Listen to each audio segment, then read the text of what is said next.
Hello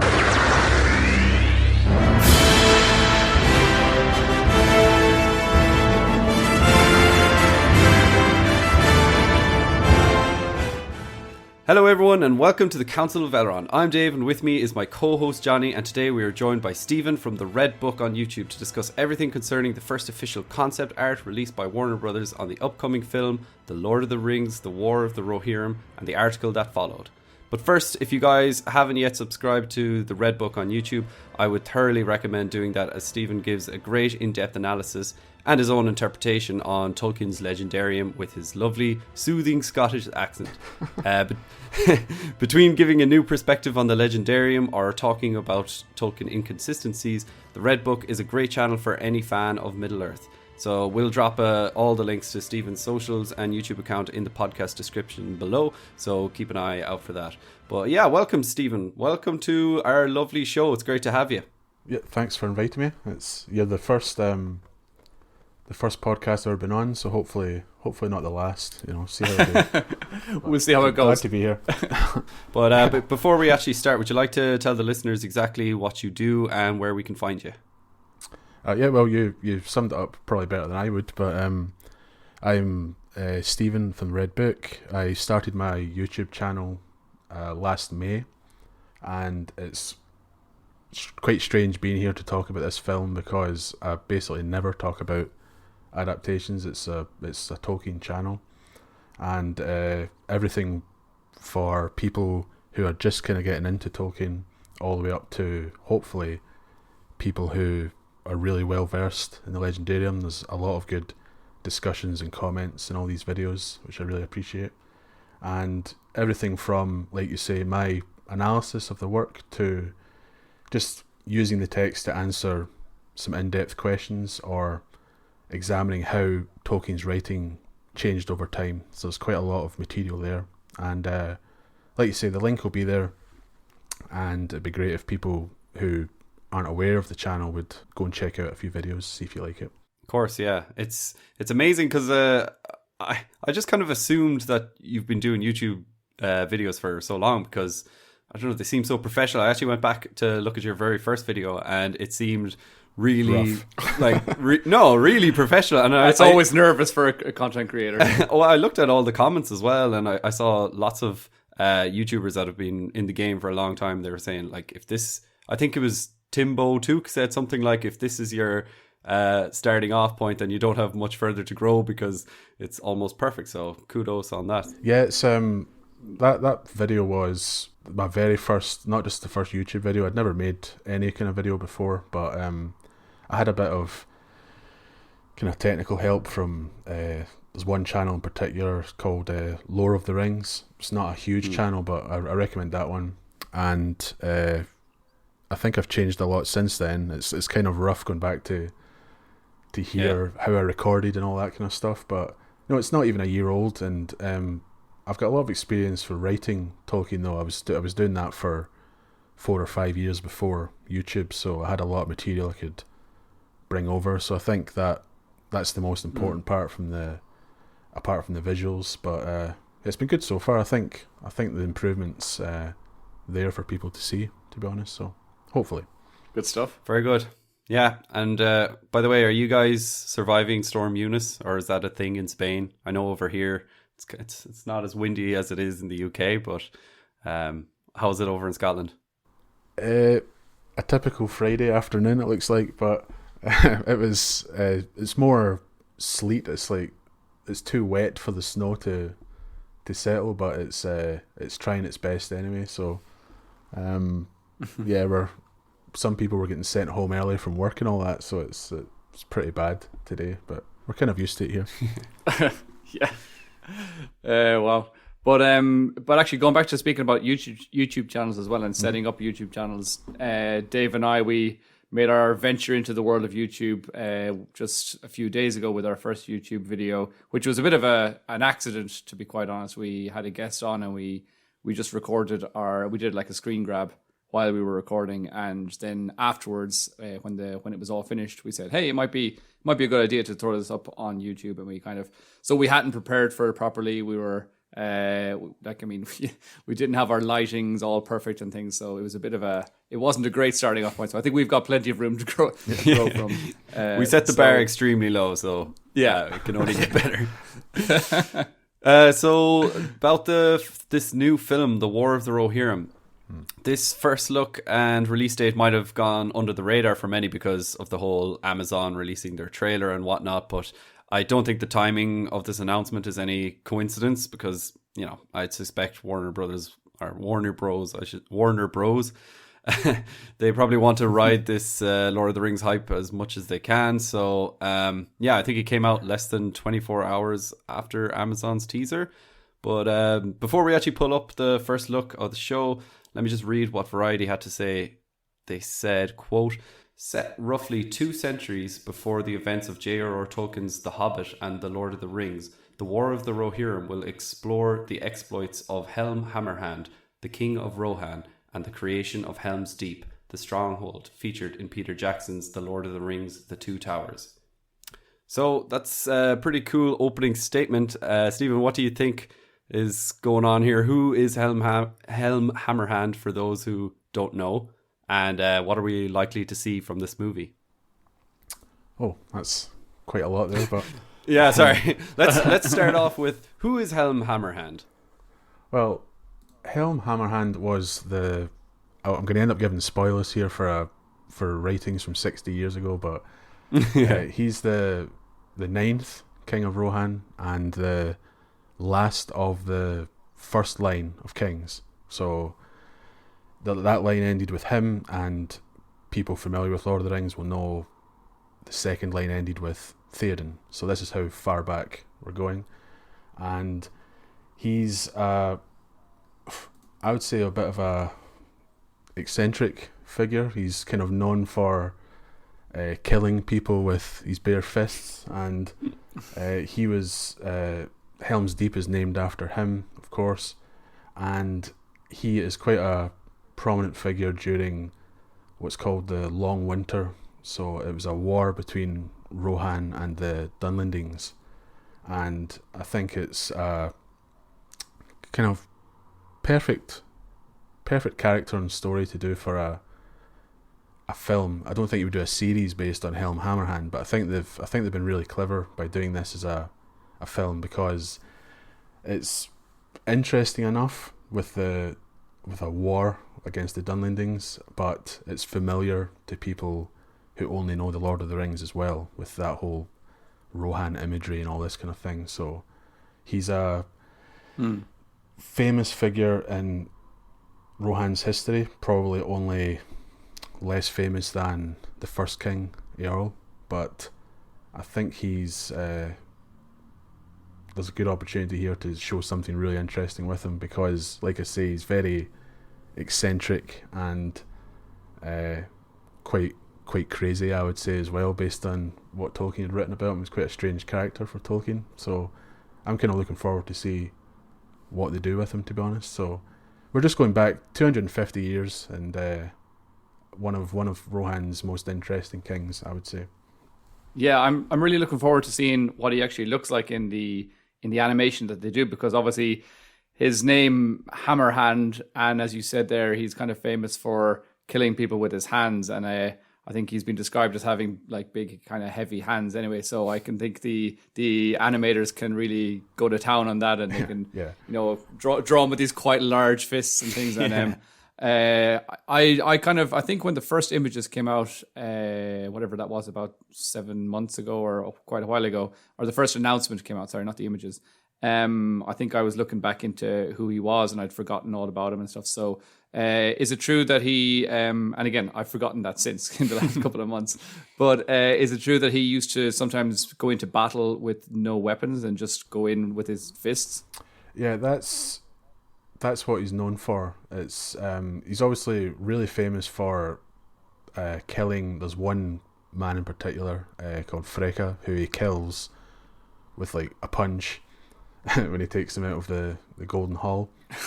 But he's known for during the actual war, he would go into the ranks of the Dunlendings dressed in like white, pretending to be like Tolkien says, he's pretending to be like a snow troll, and he would just kill men with his bare hands. So this is the kind of thing that they're probably really looking forward to animating. So you get this image of him like a large guy with like huge beard, all kind of dressed in white with like frost in his beard and all that, just running around killing people with his hands. So he's known. Deadly.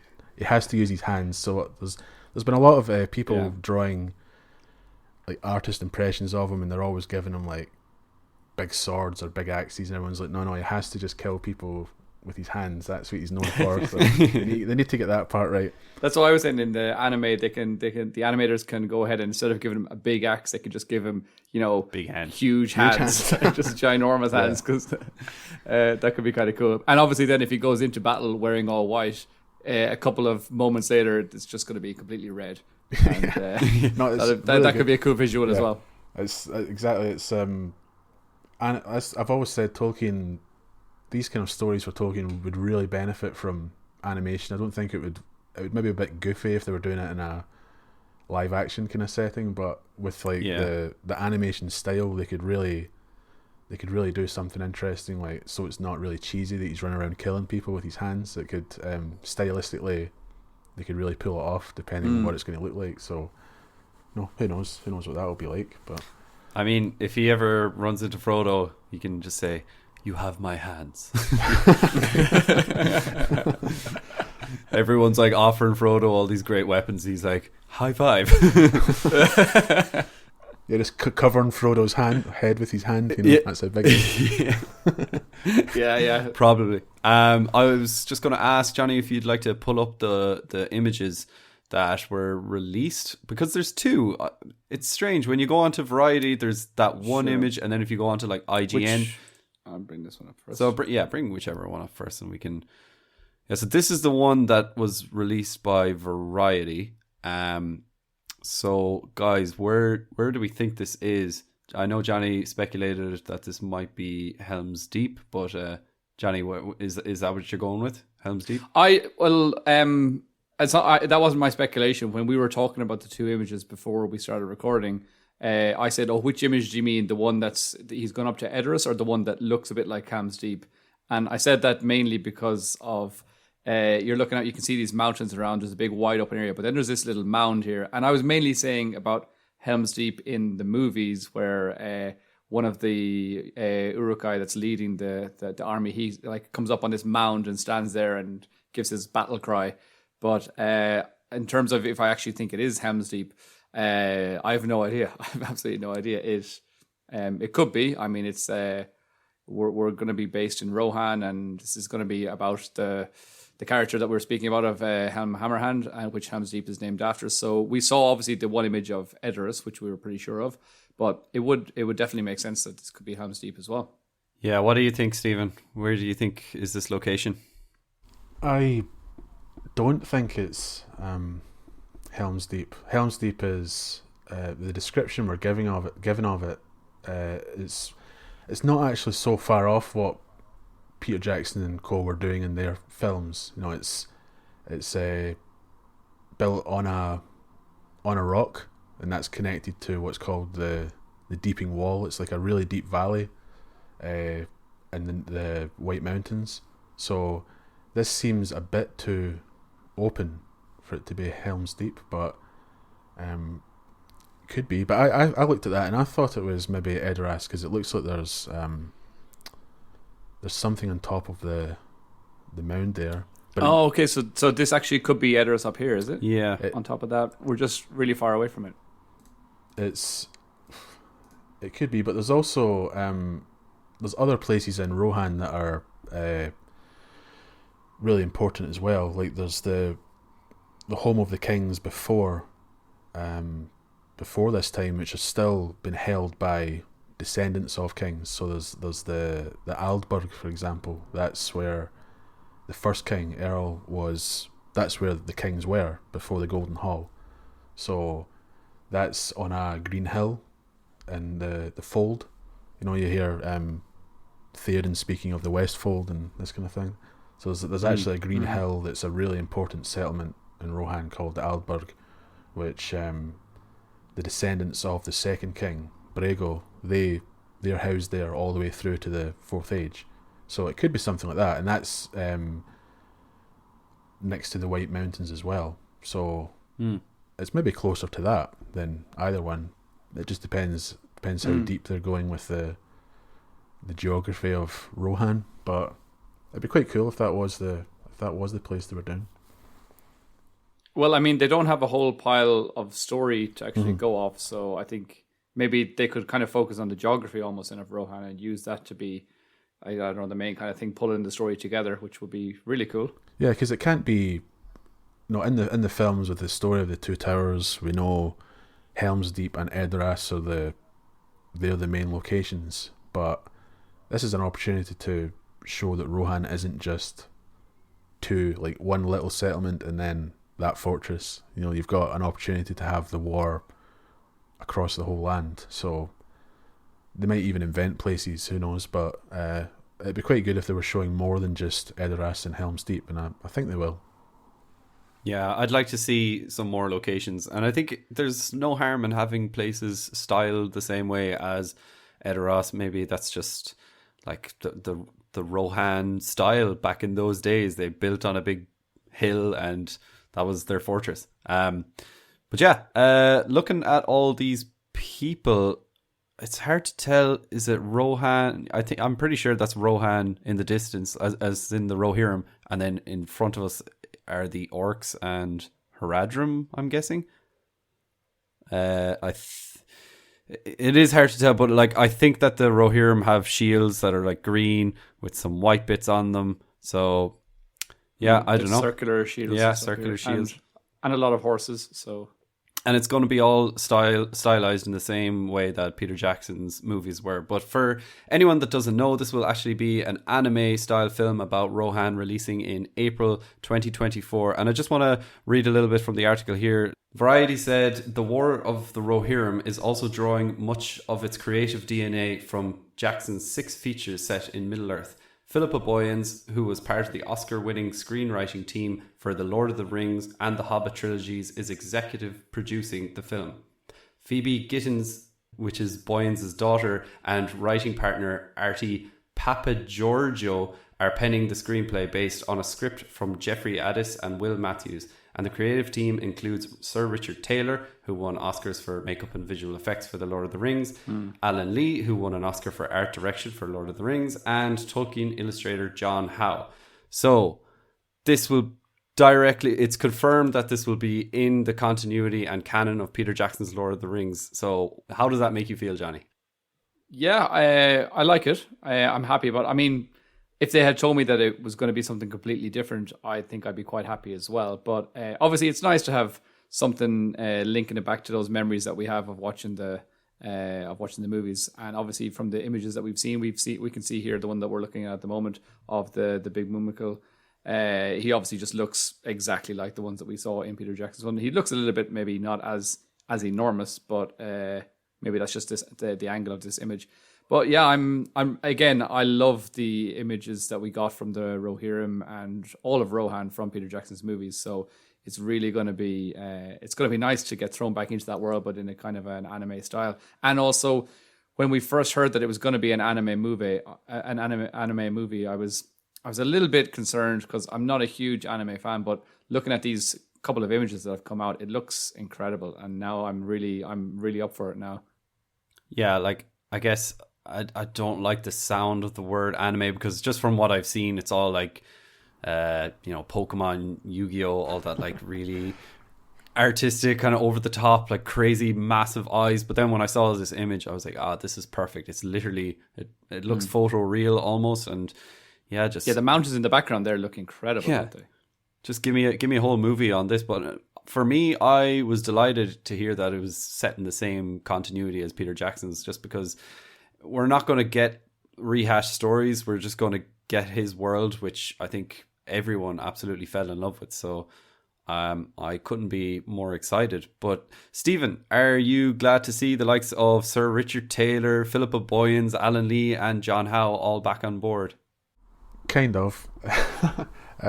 Especially John Howe and Alan Lee, they're great, and I think especially with John Howe, it's I kind of prefer John Howe's work to Alan Lee when it comes to artwork of people. I think Alan Lee's look a bit anemic, but I think what you were saying there about it being set or stylized with Peter Jackson's movies, I think they've been really clever with that, because I think when you at the beginning of this you said there's a huge focus on the Rings of Power series, and people are always asking about, are the elves going to look like they do in from Peter Jackson's movies?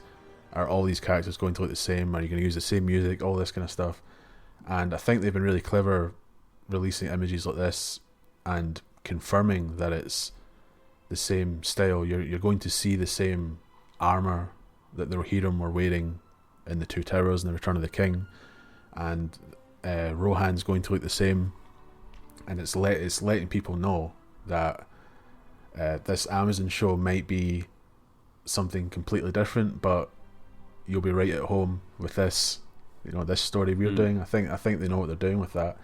But I think my only complaint, and this might sound like a real nitpick here, but even though I thought Rohan was, it's absolutely beautiful in the movies, those huge wide open spaces and the mountains and all the New Zealand landscapes and everything like that. It's strange because it's quite different from the Rohan that Tolkien had written about in the books, where it seemed very arid in the films, where everything's brown, and Rohan's supposed to be really lush and green with green plains for the horses and tall grass, and it'd be really interesting to see someone do Rohan that way, and that's kind of what I was looking for when you hear about other people doing adaptations. I'm like, oh, here's a chance to do something that's not the Peter Jackson style, which I'm not complaining about really, but I like to see what other people would imagine this world like. I don't think Peter Jackson should have like a grip on it. Everything should look how it looked in the movies. That's my only complaint. But if it looks like if Rohan looks like it did in the movies, they're still going to pull it off, and it's still going to look really good. So I'm kind of not upset, but it'd been great to see another design. But the fact that they're doing the design from the movies still means it's going to look great. So it's kind of like a win-win anyway, I think. Sure. Yeah, like even when you're looking at this image, they have the lighting, it's got that brownish tint to it as well, and it does kind of, it brings you back to Peter Jackson's movies, which is great. But yeah, you're completely right. Maybe in a couple of years' time there's going to be another anime by another studio, and they'll do their own version of Rohan. So I do feel like this is going to be class, and I'm going to love it. But yeah, there are some missed opportunities. But I do believe that in the next couple of years, we're just going to see more and more of these kind of projects coming out. So I don't feel too bad about it. It just means we'll have to wait a little bit longer. So guys, I also have a sneaky feeling that we might not get Howard Shore, but we're going to get some returning themes as well. And for me, and probably for Johnny as well, this is like the best part of Peter Jackson's movies, is just getting to hear, especially that Rohan theme. So if we don't get it in this movie, I will be bitterly disgusted and disappointed as well. But what do you guys think? Do you think that they will include Shore, or they'll just have the rights to his music? And I don't know. How do you think they're going to deal with that, John? Well, I've no idea. I mean, it could. Maybe it'll depend on how the first series of the Rings of Power is received, and if Howard Shore sees that people are still crying out for more of his music. And I can't see how they wouldn't, but obviously he's involved in the upcoming Amazon Rings of Power. So that was a huge, for me and Dave anyway, we've spoken about it before, that was a huge point for us, where we were thinking, this is just incredible. We absolutely grew up on those soundtracks from the first movies, from the Peter Jackson movies, and we absolutely are huge fans of Howard Shore. So I'm really, really excited to see him come back in the Rings of Power. Now, as to whether they'll be able to get him for this, I mean, again, that would be incredible. I mean, we're just speculating on whether, like, I mean, it's a long time away before we're going to hear any sort of confirmation on things like that. But yeah, I mean, obviously, I think most people, well, a lot of people would say that one of their favorite themes from the 3 movies was the Rohan theme, and it's just really beautifully done and epically done. And if you watch the movies and if you listen to the music over the course of the movies, he does little small nuances and details where he actually changes the theme going through it, and how it starts off with certain instruments that are a little bit more somber, and as it builds, and then as Rohan joins and meets up with Gondor and has the battle on the Pelennor Fields, it's a much more triumphant version of the theme. And so Howard Shore is just a master of little details like that, kind of starting off with this kind of violin, kind of a sad version, then building it until by the third movie you were really accustomed to the theme, but you could hear it in a whole new light with these more brass and trumpets. And he's just he's an absolute master and a legend. So I would be really happy if he came back with that. And now if he did come back, I mean, of course I'd love to hear some of the same themes as well for Rohan, but I'm sure as well he'd be able to work his magic and do maybe I don't know if it would be a completely new theme. I'm sure he could go using the same instruments and maybe in some of the same keys and kind of find something similar that's still familiar, and maybe something new, but it's still with a familiar sound. So I don't know. I'm happy to just if they got someone like Howard Shore on to just say, here, look, you do what you think is best, and I'm not too sure more about that, but I'd be delighted, of course. I mean, Howard Shore, he had themes for different peoples and armies and all that kind of stuff, but he also had individual like people themes. There's like certain characters, like obviously Gollum has his own little theme. I'm pretty sure the Ring has this theme. Yeah, so he has individual themes. So there might be like a Helm Hammerhand theme, and that could like merge into the Rohan one. So I don't know. Oh yeah, no, there will, of course. It's exciting. It's exciting to see what he'll do if he's involved. Yeah, it's big if there. But no, as you were saying there, maybe he'll give a theme to Helm Hammerhand, and I'm sure maybe some of the main characters will have their own little themes, and maybe we'll see some other characters. You know, we could see characters like, I don't know, maybe Gandalf or even Sauron, people that we could see them appearing as well.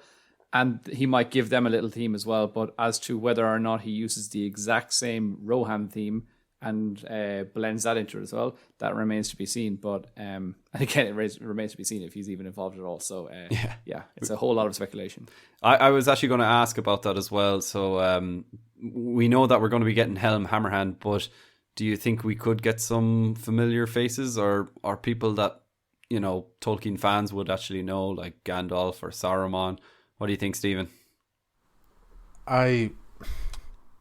In terms of the story as it was written, they wouldn't be there. Saruman could make an appearance after this actual war they're talking about, because there's some details with Saruman at the coronation of Freylaf, who's the son of Helm, and this is where Saruman appears after he's been in isolation for years and years, but then he suddenly appears at Rohan offering friendship to the new king, and he wants he gets given the keys to Orthanc. So and this is to protect, ironically, based on what Saruman does later, it was to protect Rohan from the Dunlendings. So this was like a kind of buffer between them. They'd have Saruman and Isengard, because at this whole time the Dunlendings they've occupied Isengard. So they could use Saruman for sure, depending how far they're going with the timeline here, or if it's purely Helm Hammerhand story, it probably wouldn't make an appearance. But I've got a feeling it will not just be his story; it will be the aftermath. You know, what happened after that, and that will be a kind of link to these people that want to know how this is connected to the story that comes later in Lord of the Rings. So I would probably bet money on Saruman being mentioned or making an appearance, even if it's brief. I wouldn't say so for Gandalf. And for other recognisable characters, I think that's what's interesting. It's because this is a story of men, and we're a couple of centuries before the Lord of the Rings, so you're not really going to get any familiar men, of course. And this is a story in a war that's really about warring kingdoms of men. So I'd hope that they wouldn't shoehorn characters that shouldn't be there just for that recognition. But someone like Saruman would work, and that could be really good if they involved him. But that would be at the tail end of the story. But who knows what creative licenses they'll take, if they'll fit Gandalf in there. I'm sure it wouldn't feel out of place. I'm sure that could work, but Saruman would definitely work. Yeah, they could even just mention, as you said, the likes of Gandalf or Saruman, and just kind of, say like, oh, we've got word from such and such a person, just to mention their name. And then what I'm thinking is that maybe they could mention the name Gandalf and then use that in like their trailer to just be like, so people would hear the name Gandalf in the trailer while seeing all the other visuals and kind of go, oh, I recognize that name, I recognize that armor, and I'm going to go and see that movie. Do you work in marketing at all? That's that's exactly what they. I don't, but maybe yeah. Hire me. Or they could have Saruman showing up in kind of like a post-credit scene, like all the Marvel movies do now. That's what I imagined when I was saying that. I said, I bet they'll do it like end credits, and a white wizard will show up, and it was something like that. Hopefully, it's better than that. But yeah. So Warner Brothers. I keep saying Warner Brothers. Is it Warner Bros? I think it's Warner Bros. They've written Warner Bros, but I'm pretty sure everybody can say Warner Brothers. So Warner Brothers Pictures Group Chairman Toby Emmerich has said, "It is a gift to be able to revisit Middle-earth with many of the same creative visionaries and the talented Kenji Kamiyama at the helm." I like the way he used the word helm here. This will be an epic portrayal unlike anything audiences have ever seen. So that sentence alone just gave me a little bit of goosebumps. Again, I've got goosebumps on my arm right now. So we already know that there's going to be Haradrim, Mumakil, Dunlendings, Rohirrim, Easterlings. But Stephen, I just wanted to ask, what exactly do you think we'll see in this story? We already kind of know what kind of people are going to be in it, but do you think they're just going to redo the same story of Helm Hammerhand killing Freka and the whole wedding, or do you think they're going to create something new, or is there anything else that we don't know of, perhaps? I think there's a lot of room to interpret what actually happened during this war, because the text does focus on Helm and going to Helm's Deep, the long winter that happens there, but there's a lot of material to do with Gondor as well. I don't know if they're going to involve that, because it's quite strange seeing this image with the Haradrim there, because the Haradrim and the Corsairs are fighting Gondor at this time, and that's around the coast and up at the River Isen as well.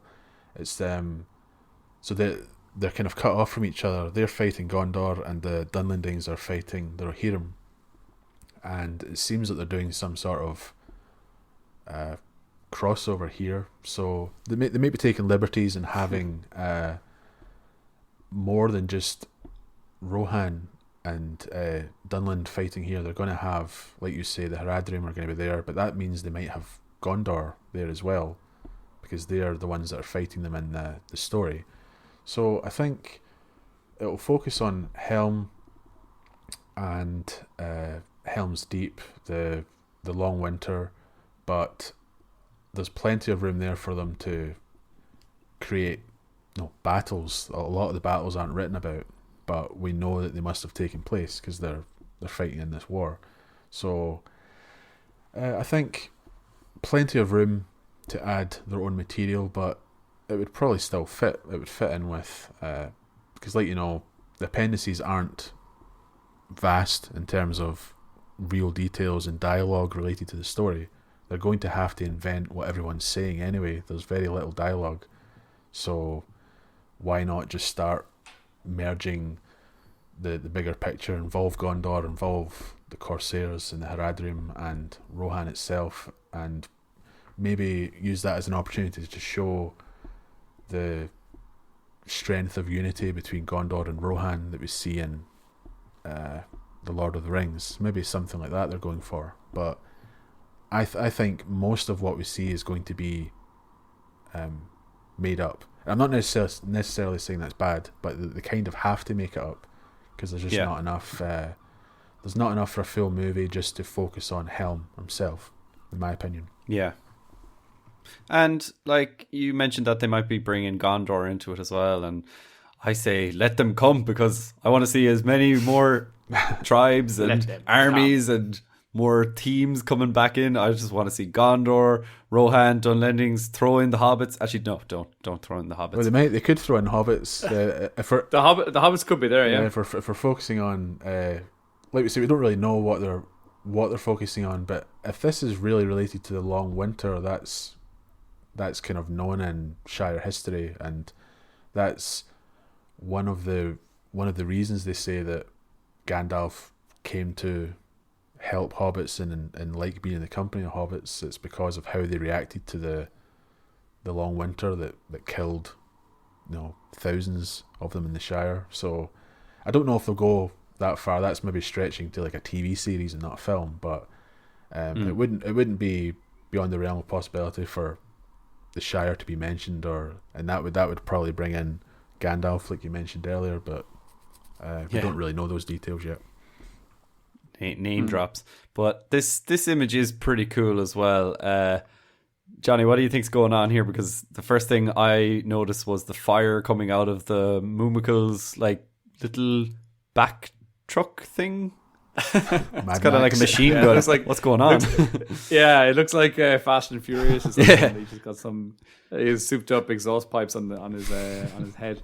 So I don't know what's going on with that. Two War of Two Rohan. It's a cool image, but I have seen a couple of people saying, "Oh, it's not lore accurate. When did a Mumical attack Edoras?" But like Stephen says, we're probably going to have to see a lot of invention and imagination used in this movie. So I just think that looks cool. And again, it is an anime, so maybe it won't be taken as seriously as some of the Lord of the Rings films. So I don't mind. I just want to see cool visuals and Mumicals fighting bridges and knocking down walls at Edoras. Yeah. It looks awesome. Of course. And as you were saying, like there's always going to be people online complaining about certain things, and that's fine. They can complain if they want. But the thing is, we all love the lore. We all respect the lore that Tolkien wrote, and I've seen lots of people saying about the upcoming Amazon series, like, oh, they're going to be destroying Tolkien's. I don't think anything's going to be destroyed. The lore is still there. The books are still there. If you don't like the series that come out in the future, you don't have to watch them, and that doesn't mean that the books are going to be any the lesser than what they are right now. We're still always going to have that, so we don't need to worry too much, as opposed to thinking that people are like disrespecting them or something like that. That's a different story. Maybe that can happen as well, and that's obviously not really what you want. But in terms of this type of a story where there's, as we said before, so much room there's so much scope where they can kind of fill in the blanks, because we know that there was, like Stephen said, there was a war happening here, but we don't really know much about the individual battles. And maybe it didn't specifically say that the Mumical were in Edoras, but maybe they didn't say that they weren't either. So and again, sometimes if I see, I think we have to remember it's an adaptation of Tolkien's world and Tolkien's story. So it is an adaptation is not always to the letter of the law exactly going to be the same. So I don't think we should really get too hung up on little details like that as well. And the same within the Rings of Power series. If things aren't exactly the same, we need to try and say, okay, we can understand for the reason of story. And a book is one form of telling a story, and a movie is a different one, and a series is a completely different one as well. So we need to understand that as well, that from a storytelling point of view, maybe it's it is a different thing, and I don't know, maybe accept that and just try and enjoy it. As you said, if we see Gondor arriving and the Easterlings and the Haradrim, etc. I mean, it could just be really cool visually, and I mean, we should just try and enjoy that for what it is as well, and then come away from it and think ourselves, well, maybe that's not what Tolkien thought, but Tolkien himself also basically told us that, I can't remember the exact quote, but Tolkien has some sort of a quote saying that his world that he created is not it's not like that's it and nobody can touch it ever. He kind of said, that it's there for people with their own paintbrushes to come in and with their own music and to kind of adapt and change and to develop it from what he had created. So he wasn't like, I hold the keys and nobody can touch it. So that's also something that we should bear in mind, that that's what Tolkien himself wanted. Yeah. But of course, maybe Stephen, you probably know more than me on that. Well, I think people need to pick their battles here, because like we're just, in terms of this image, for example, people are right. It's not lore accurate, if they'll say that, but it's hardly like an offence to Tolkien to change things to this degree. So I find it really strange that people would get so wound up by it. Like this attack didn't happen in any of the text. Like, well, okay, but is it that big a deal? It's not changing Helm Hammerhand's character and the events of the story to such a degree, because the important part of this story is the whole the usurping of the throne, and these are the important parts. Helm and his children, what happens to them, that stuff should all still be there. And if they're adding a bit of their own creative license for how battles will play out, it's not changing what the essence of the story is. And I think if that's remaining the way Tolkien had written it, you can't really complain. It's a bit like people complaining about the armor. A lot of people complain about the armor that people wear in these adaptations. It should always be chain. It shouldn't be plate, because of what the period it's based on, what they would wear in that. And Tolkien did say it's always like chain. But then I'm thinking, is that like the hill to die on? Does it really annoy you so much? There's far bigger problems with adaptations than a bit of your own creative license. Just we want to imagine them looking like this, let's do it like this. I think it's not that big an issue. So like you say, the books are still there, and the bottom line is, if we just followed the story of Helm Hammerhand to the letter, there'd be very little to adapt. There'd be almost no dialogue, like I said earlier.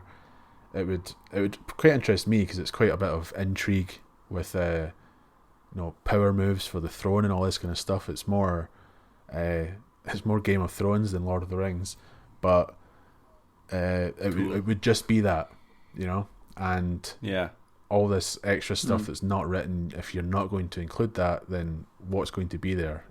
You have to just think that this is an adaptation of one character's story, and there's nothing wrong with this kind of embellishment. In my opinion, it's not that big a deal, but that's just my opinion on it. True. Actually, I used to like this, but I've just seen that the Mummicle, it looks like he only has 4 tusks instead of 6. So actually, now I hate it. Shocking. That Mummicle doesn't look as big as well. So it's not lore correct. So no, I'm not going to give it a chance. The Ents only had 6 toes, not 7. So I don't like it. There are people like that. It's very strange when it gets to that level of detail. It's that's just nitpicking, in my opinion. The article also mentions that casting will be announced shortly, so I really hope that doesn't happen, by the way, before this episode comes out on Wednesday, because that'll be a pain in the ass. I doubt it. Yeah, well, who knows? We recorded our episode on the Rings of Power, all the posters, the hands, and we just got that out before the trailer dropped, because that would have been all completely futile. But yeah, I just wanted to ask both of you guys, who would you cast as Helm Hammerhand? So I'll start with, well, maybe while you're thinking, I'll give you who I think should be Helm Hammerhand. J.K. Simmons would be a brilliant voice actor for it because he is, well, I don't need to give you the reasons why. He's an incredible actor, but we've actually seen him in a animation recently, which was it Invincible, I think it was? Yeah, Invisible? No. Yeah, Invincible. So in that he plays a character, Omni-Man. He's just like big, strong, powerful. I think he's got some menacing hands where he kills people with his bare hands and that as well. So he would suit the role perfectly for me. So what about you guys? I'll go to Johnny first. I don't know. I hate these kind of questions. I always kind of go blank. I don't know why, but the first person that came to mind was, I can't even remember his name now. Rachel McAdams. He plays Aomer, and he plays the guy from The Boys as well. Carl Urban. I mean, Carl kind Urban. of Carl Urban. I mean, I don't know why. I immediately thought of the guy from The Boys, and then I was like, wait a minute, that's Aomer. So when I thought of his voice, I mean, he's got a completely different accent in The Boys than he does in fucking The Lord of the Rings as well. diabolical. So I just kind of thought of him as being this like complete badass, and then like a moment later, I was like, wait a minute, he plays one of the Rohirrim. So that was a really weird kind of roundabout way to get back to someone. Yeah, definitely. Yeah, but I can't think of anyone else really at the moment. But there's probably I don't know. That'd be nice. That'd be nice because it wouldn't break the fourth wall either. It's a completely different thing. It's just a voice as well. So I think that'd be really nice for a previous actor. It doesn't have to be Carl Urban, but one of the actors that was on Lord of the Rings. It just gives them a chance to, take on a new character in the same continuity. I don't know. There's something quite beautiful about that. What about you, Stephen? A name that came to mind straight away. I'm not just picking him because he's from Scotland, but Graham McTavish, who was Dwalin in the Hobbit movies, and he's done a few animated voices recently. He was in the Witcher, Nightmare of the Wolf. Yeah, he was in Castlevania as well, and he immediately came to mind. I think he'd be a really imposing kind of voice for him, and I know with Rohan, we're not imagining them having Scottish accents or anything like that, but I think he's good at accents, and he's got that kind of menacing kind of voice behind him. So, and that's exactly the word I was thinking. Yeah, and he's been in the films before, like you said, even though there were those 3 bad ones. But I think he would really work. Fellowship of the Ring. I actually just saw that episode of The Witcher that he first shows up in, and I was like, oh, that's the dude from Lord of the Rings or from The Hobbit. Yeah, Graham McTavish. It's a bit strange as well that I wasn't like thinking of any actor specifically, but when you immediately asked me for a Helm Hammerhand, I don't know why I thought it'd be cool if he had a Scottish accent. I don't really know why. I just and again I thought that wouldn't really be fitting, but I don't know why. There's just something in my heart was like, that's what it should be. It's something to do with... Sure. So there you go, Stephen. A menacing man running around killing people with his bare hands. I'm like, yeah. It needs to be a Scottish accent. Yeah, what are you trying to say? Okay, calm down. I'm only joking. But before we finish, did you guys actually see Peter Jackson's Facebook post where he shared the Variety article? I haven't. No. Could you? No, it was pretty cool. He basically just shared it, and he said, "Arise, riders of Rohan, a sword day, a red day, ere the sun rises. Ooh. Can't wait for 2022. 2024. I'll be the first in line to see this movie on the big screen." So I thought that was really nice. Oh, class. And like, it has his backing. But I just wanted to ask as well, do you think there's any chance of Peter Jackson playing any role in this movie, like even as an advisor? Not like in the movie. I just mean like, could he? They draw in a little Peter Jackson like eating a carrot or something. Yeah. Does he have his weight back? No, remember he lost a lot of weight. If he's back to his roundness, he would play Freka. He'd be quite good at that. No, because Helm comments that he's he's basically getting wider before he murders him with his fists. So. Growing sideways. Yep. Yeah. But yeah. Well, aside from actually being in the film, do you think he would have any part to play behind the camera? No, behind the drawing board? What do you think, John?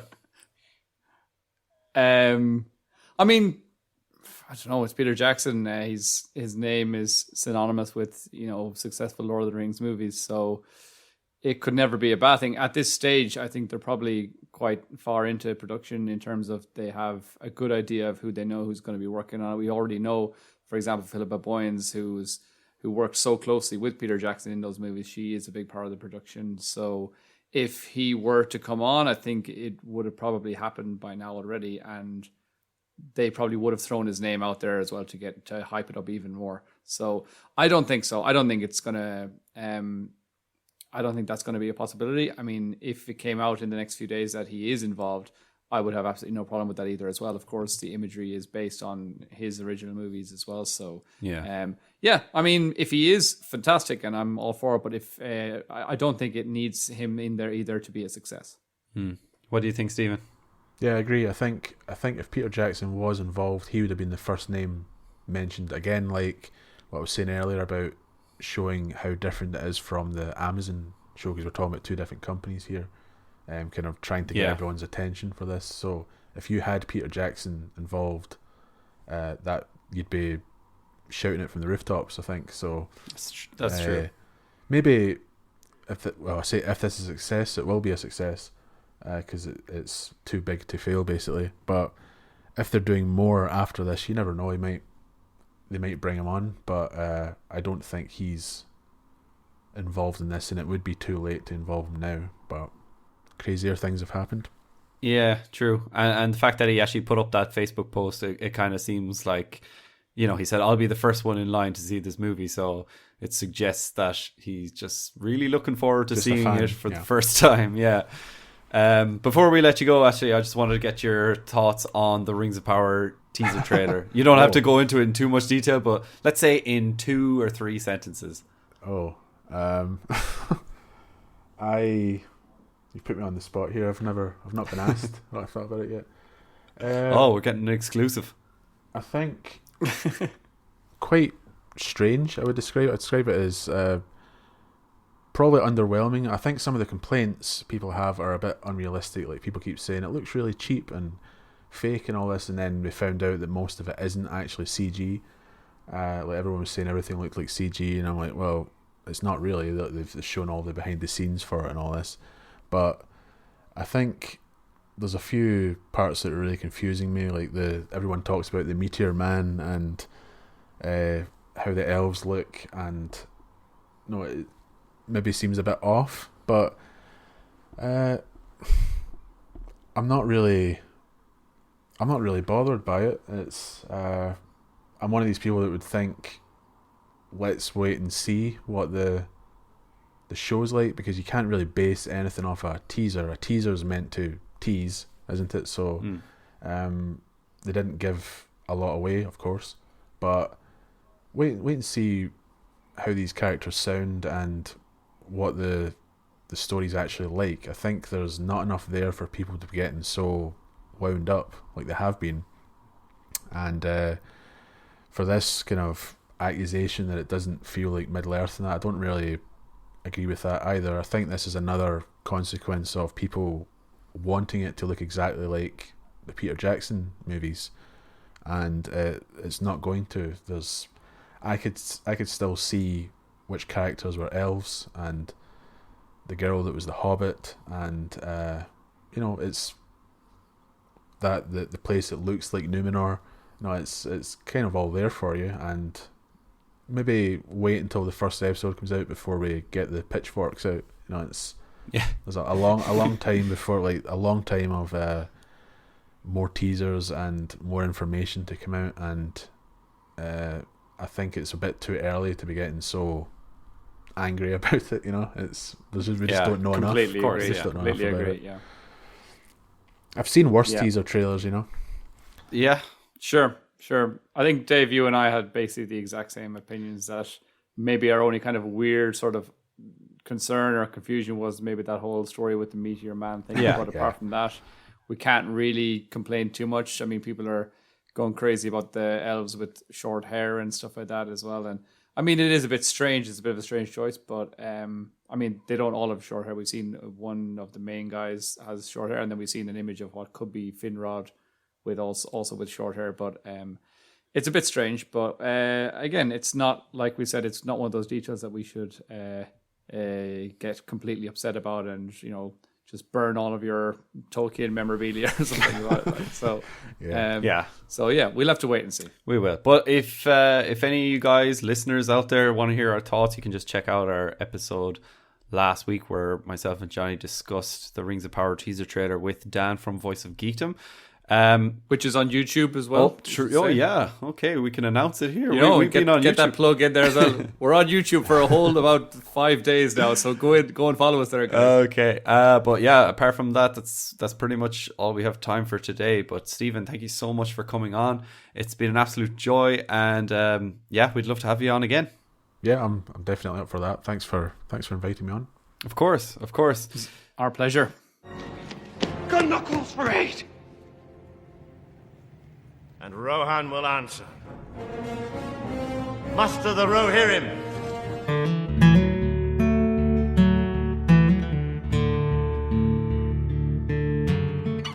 So yes, ladies and gentlemen, we will put all Stephen's socials in the podcast description. So please go like and subscribe to go like his videos and then subscribe to the Red Book on YouTube.